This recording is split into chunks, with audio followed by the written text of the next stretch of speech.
Hey, everybody. Welcome back. It has been a very long while since I last posted a video, and there's a lot of reasons for that. Life has been busy, but also there has been a tragedy in the family. It's been a very difficult time. So I usually plan without what I'm going to say a little bit. I'm probably going to be all over the place. This might not even get posted in the way that it is. Might have to redo it. We'll see. But about 3 weeks ago to a month ago, I received news that my cousin had taken her own life.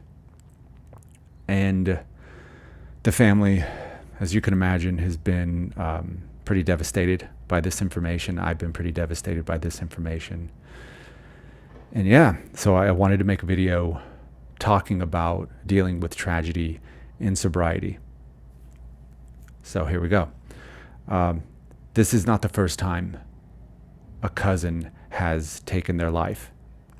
And that's kind of what I wanted to talk about a little bit here, is the difference about how I reacted the first time around, about 16, 17 years ago, possibly more, with another cousin who had also taken his life, compared to right now. So the cousin that had taken his life 17 years ago, I was in the depths of addiction and the depths of my alcoholism and my alcohol use disorder. And when I received the news, I was pretty numb to it. My father had called me, told me, and this cousin I was close to when I was younger, when I was a kid, but not in adulthood. And so there was a lot to unpack there when I heard the news. And again, it was very shocking news. It was shocking to the entire family. And immediately I drank about it, of course, and I ran away. I stood back from the family. I didn't call anybody. I didn't reach out. I didn't offer anybody condolences. I didn't offer my aunt any condolences, which I felt extremely guilty. I still feel guilt about that. I didn't attend his funeral. I didn't deal with it at all. It was kind of just this wound that was left sitting there. And that's really kind of how I dealt with my entire life, for most of my life. And even experiencing tragedy a couple of years back, I lost a lot of people. I talked about that in a video that I posted about my sobriety story. And even through that, I was available sort of during that time, kind of because I felt I had to be. But the whole thing was an ordeal. The whole thing felt like, I was still stuck in the fight or flight response. I attended the service for my grandmother because I was reading the eulogy for her and my Uncle Alex. Sorry, my Uncle Al, who had also passed away not long before that. And but the entire time, I just wanted to run away. I just wanted to get the heck out of there. And I remember after the funeral, after doing the eulogy, I think I went to work, and then after work, I just got blasted. I got completely drunk. And that's how I dealt with tragedy. That's how I dealt with it in the past, which was just run away from it and not look at it. And so this time around, I had received the news as a sober person. At that point, I think I'm a little bit over 15 months right now. So when I got the news, there was that automatic feeling of kind of wanting to run away. My sister had called me and had my mom on the line. My mom was very upset, was completely devastated over the news. She was crying. And there was a part of me that really kind of wanted to snap at my mother and, say, get it together, still feel uncomfortable with vulnerability, still feel uncomfortable with mourning. But I took the news in, and later that night, felt it. I was still in shock in the beginning, and over the course of the last few weeks, I kind of surprised myself a little bit. The first thing I did was reach out to people. I called my cousin, two cousins, both her sisters, my cousin's sisters, and, spoke to them about it. I talked to my mom about it. I talked to my sisters about it. And I've just taken this as an opportunity to learn a little bit about my family and learn a little bit about mourning and what it means to mourn, what it means to feel something like this. Yeah, again, I still probably haven't processed it completely. My aunt had visited today because she had decided that she wasn't going to hold a service. It was too much of a shock to her. And besides, my cousin lived out of state. My aunt lives out of state. But even today, she came to visit, and my sister called last night saying that, hey, our aunt is going to be in town. And of course, this is, I don't know if I just mentioned this, but this is the aunt who lost her daughter. It's my cousin's mother. And, in the past, I would have ran away. But today, I knew I had to work. And I just decided, I can work anytime. I was going to be there for this, and I was going to experience this. And I was going to be present for this, and I did. I saw her today, and I'm very happy that I got to see her and offer my condolences to her. But yeah, again, I don't really know where I'm going with this. I don't know if this is some kind of tutorial on how you are, trying to be sober now and how you are trying to deal with this, or how you can deal with this. But, all I could say is that throughout this time of being sober, I had to sit and be with my pain. I couldn't drink about it anymore. There was a time about 100 days into my sobriety, I was really feeling good at that point and kind of arrogant, cocky, and thinking, I got this. I have another video talking about the alcoholic personality method. I developed that, and I just wasn't ever feeling like I needed to drink. I was just focusing on me and focusing on my recovery. But then I hit this point in my sobriety where all of a sudden I was having a really hard time, not necessarily with not drinking, although I did. I wanted that outlet to run away. And it took me a while to realize I was just going through this deep, dark depression. And I was trying to deal with it the same way I had always dealt with it, which was, just wait it out. Wait till it goes away, and then I can move on with my life. But the difference at that time was that I couldn't drink it away. I mean, I could have, right? I could have done that. I didn't do it. I went to meetings, I talked to people, and then I just realized, whatever I'm feeling right now, I'm still running away from it. And I just took the time to let it be, sit with how it felt, feel how it felt. And it didn't feel good, but I got through it. I processed that time. And I guess that's what I'm trying to say here, is that, when tragedy strikes your life, there is no pause button when you're sober. But at the same time, you have the opportunity to feel it. You have the opportunity to process it and get through it. Maybe you don't ever totally heal from tragedy. I don't know. But you could sit with it, to giving yourself that opportunity to be sober, to feel, to live life. Because when you're drinking, you're not living your life. I wasn't living my life. I get this whole thing. My cousin took her life. And, I know that for me, I've wanted to do that so many times. I get it. I get why she did it.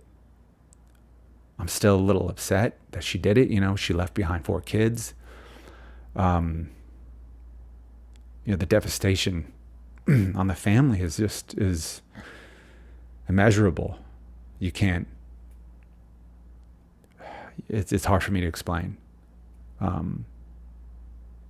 But I've had this opportunity, to be there for the first time, feeling for my family, because I feel useful now. And I can't even begin to explain how freeing that feels, that I could do that for my family. and learn a little bit more about them, learn a little bit more about myself, share about myself, let my family share about how they feel and what they're going through. Because in sobriety, you have that chance, you have the opportunity to work on yourself in this way, and I'm not saying that you have to recover. I think you should, especially if you drank as long as I did, there should be a recovery process. I also think that people, when you drink, I'm going to use the term alcohol use disorder. That's a medical term. There's variations, there's variants, it's a spectrum. Some people drank every day nonstop. Other people binge drink like myself. Some people have only been drinking for a little while, but they find it a problem. I still think that, if you feel like you have a problem, then you should at least get sober. But this is why I recommend recovery. Because you could give yourself this opportunity to be able to face the world, not run from it, not fight it. And I'm learning so much about my family and myself right now. I responding to them with kindness more because I feel like I understand them a little bit better.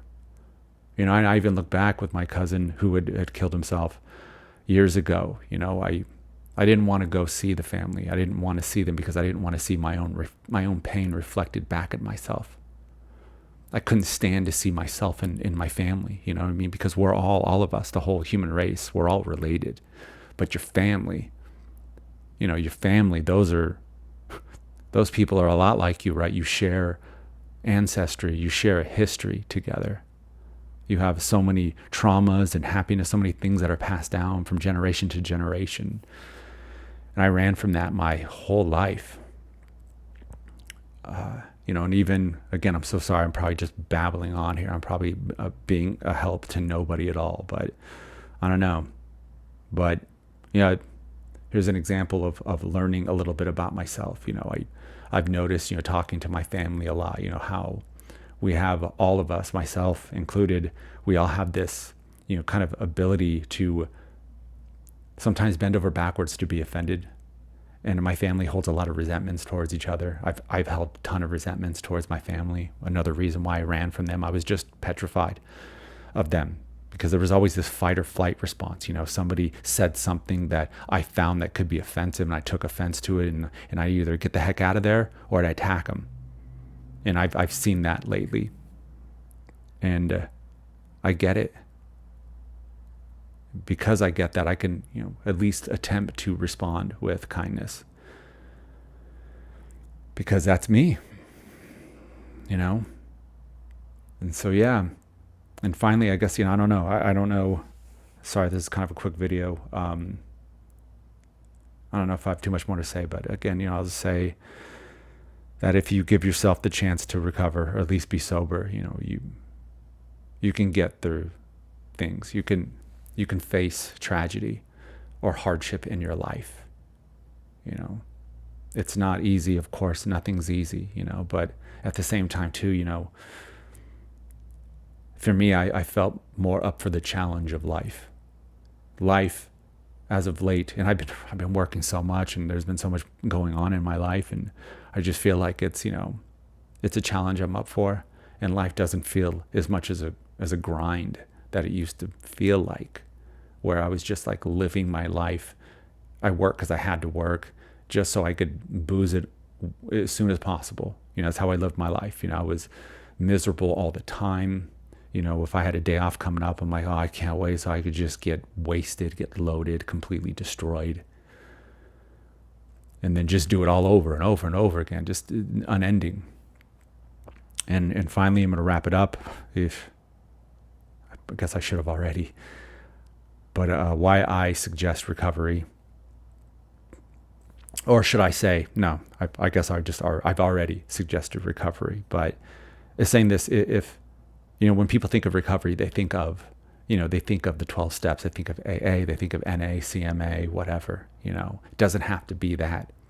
Recovery is not just one thing. Yes, people in a 12-step program might tell you that you have to do it. This is the only way to go. I don't believe that at all. I've used 12 steps. I'm in a program right now, but I don't think that everybody needs it.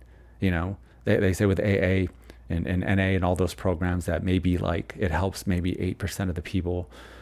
So if it's true that the only way to actually recover and get sober is AA, NA, or whatever, the 12 steps, then you're trying to tell me that only 8% of people who want to get sober. That's not true. And so, recovery can look like a lot of things. It could be that, right? It could be the 12 steps. It could be therapy. I know people who have taken the 12 steps and they've worked with the therapist. They don't go to meetings, but it could be finding a group of people, like-minded people that want to be sober, that are trying to get their lives together. You could join that community. There are other things that are outside of AA. There's something called Recovery Dharma. There's so many resources for you out there. There is rehab, right? There are many programs that many states will pay for. The federal government, I believe, has grants for things like that for rehab. You could do that. There's so many resources you could use for recovery. Even if it's just literally daily meditation and journaling, right? Just working on yourself, that is recovery. And of course, I'll do the last pitch too as well. Hypnosis is also something that I've used. I'm a certified hypnotherapist, and as I've mentioned before, I've worked with people before to help them with their problem. Hypnosis can help rewire your brain, because again, when we drink, and I've mentioned the alcoholic personality, we stay emotionally childish, we stay emotionally young when we drink for all of our problems. Hypnosis is a great way to start. Now, of course, you can't just do hypnosis and be like, cool, I'm recovered, right? It takes work. It takes work, I believe, to recover, because life takes work. That's it. But you could do it, But if you are interested in hypnosis, again, it could be a very useful tool for a lot of people. It has been proven to work. You can reach out to me.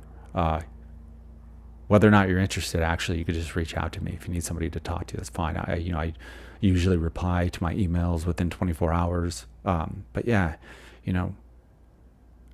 if you find that drinking, drugs, whatever is really affecting your life in a negative way, do what you can. Do what you can to stop.